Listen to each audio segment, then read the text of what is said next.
Hello সবাইকে। আজ কিন্তু আমি চলে এসেছি মায়ের বাড়িতে। আর এটা নিয়ে আমার দুবার চা খাওয়া হয়ে গেল। সকাল থেকে তো ভেবেছিলাম বিছানা ছেড়ে নামবো না, এতটাই ঠান্ডা। কিন্তু কি করব, মা একাই দৌড়াদৌড়ি করে সমস্ত কাজ করছে, দেখে আমার নিজেরই খারাপ লাগছে। আর আজকে আমার দিদি আর দিদির মেয়ে আসার কথা ছিল, তারা আসেনি, তাই মায়ের মনটাও খারাপ। তো চলো মায়ের হাতে হাতে একটু কাজ করে দিই। আর মা আজকে দোকান বাজার করে নিয়ে চলে এসেছে। এনেছে চিকেন আর পাবদা মাছ, যেহেতু আমি ভালোবাসি।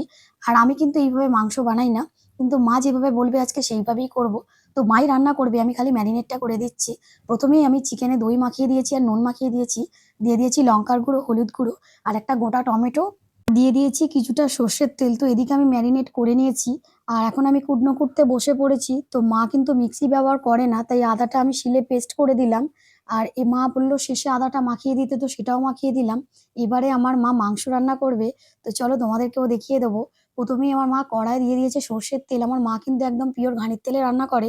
আমাদের এখানে মিল আছে, মা সেখান থেকেই নিয়ে আসে। আর এখন কিন্তু আলু ভেজে একদম ছাঁকা তেলে তুলে নিচ্ছে। তো এবার নেওয়ার পর এবার তেলে দিয়ে দিচ্ছে তেজপাতা, গোটা শুকনো লঙ্কা আর দিয়ে দিয়েছে গোটা গরম মশলা। তো গরম মশলায় ফোড়ন দিয়েছে এলাচ, দারচিনি আর লবঙ্গ। এবার মা খুব ভালো করে ভেজে নিচ্ছে। তো এবার দিয়ে দেবে থেতো করা রসুন। রসুনটা দিয়ে খুব ভালো করে ভেজে নিচ্ছে। আমরা কিন্তু এইভাবে বাড়িতে মাংস রান্না আর করি না, কিন্তু মা এইভাবেই করে। আর মায়ের রান্নাটা আমাদের খুব পছন্দ।